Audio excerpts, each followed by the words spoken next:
Welcome back to Need for Speed Unbound. This is day 2 of NFS Unbound. Yesterday, we got the reveal trailer. I made an entire video about it. If you missed that video, I suggest you watch that one before you watch this one, just so everybody's up to speed. In that video, though, yesterday, I said if you guys have any questions about Need for Speed, to leave them in the comments section down below, and you guys did. And today, I've got some answers for you guys. So again, if you guys have any questions about Need for Speed Unbound gameplay, the online, the map, the car list, anything, feel free to leave it in the comments section down below. Don't forget to thumb up other people's comments as well. And again, I will do my best to get you guys some answers. And as always, if you're new around here, make sure you hit that subscribe button down below, because every single week until Need for Speed Unbound comes out, we're going to be getting new information, new trailers, new gameplay, and so on.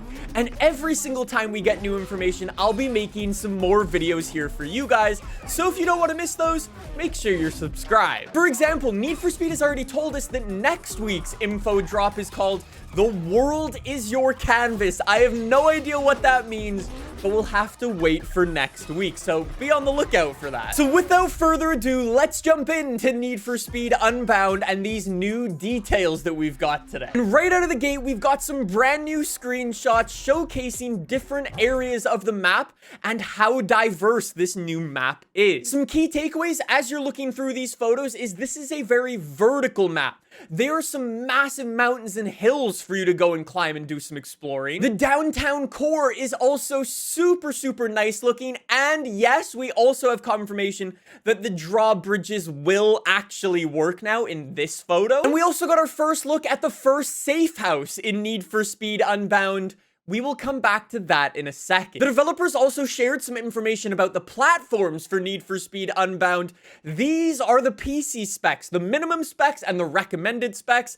If you ask me, I think they're pretty fair. They also told us that the Xbox Series X and the PS5 will be running at 4K 60 FPS.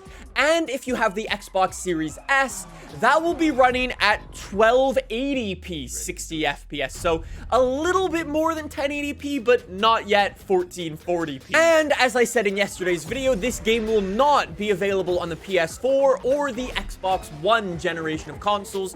New gen only plus PC. One of the really interesting things about Need for Speed Unbound is online. As of right now, we don't have too many details, but the developers did say it is as low friction as possible. The developers did share some information about a banner system coming to Need for Speed Unbound to share your photos that you take in the game, which confirms a photo mode, and share achievements that you've recently unlocked. I don't know exactly how that'll work, if there's like a physical banner somewhere in the game, or if you can like open up somebody's profile in the game and see some of the stuff in there, and there'd be like a storefront kinda. Don't know just yet. We'll have to see. And unfortunately, for right now at least, the developers didn't want to mention if there was a battle pass or any microtransactions in Need for Speed Unbound.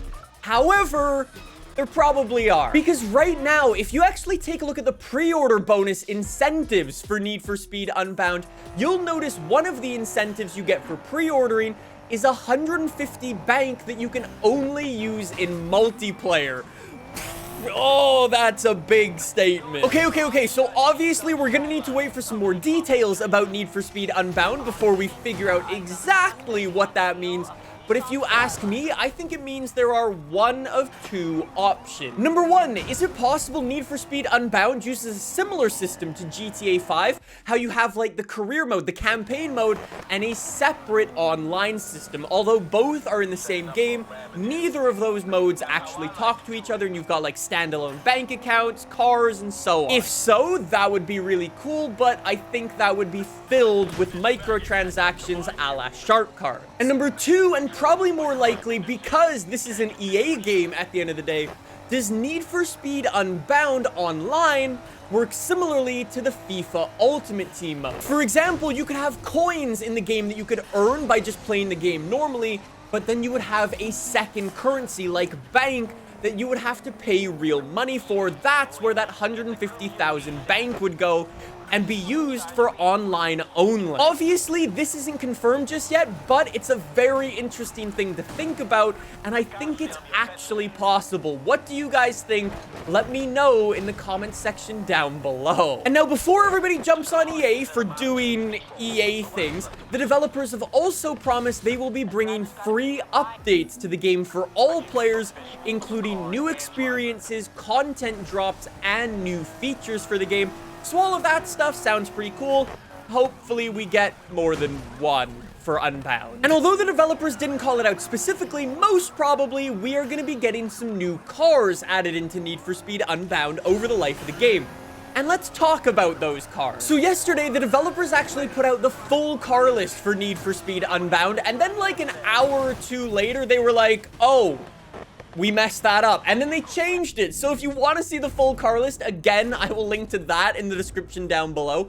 But there are some very cool cars to mention that are in the game now. We've got the brand new 2022 Lamborghini Countach. I cannot wait to see what crazy customization we have for this thing. Hopefully we can make it a little, nicer looking. We've also got the brand new AMG GT Black Series, probably yoinked over from the F1 game, if I'm honest. As I called out yesterday, we've got the brand new Nissan 400Z, and the Bugatti Chiron is coming to Need for Speed for the first time. Fun fact with the Chiron, actually, it was supposed to be included in Need for Speed Heat in the black market, if you remember that for that game.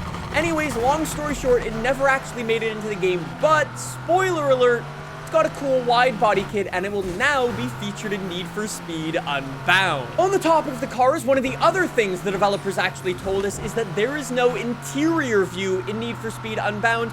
I didn't really expect it, but it's nice that they confirmed it. The final thing I'll mention on the topic of cars is that the developers actually confirmed 2 new upgrades coming to your cars that you're gonna use when you're in police chases.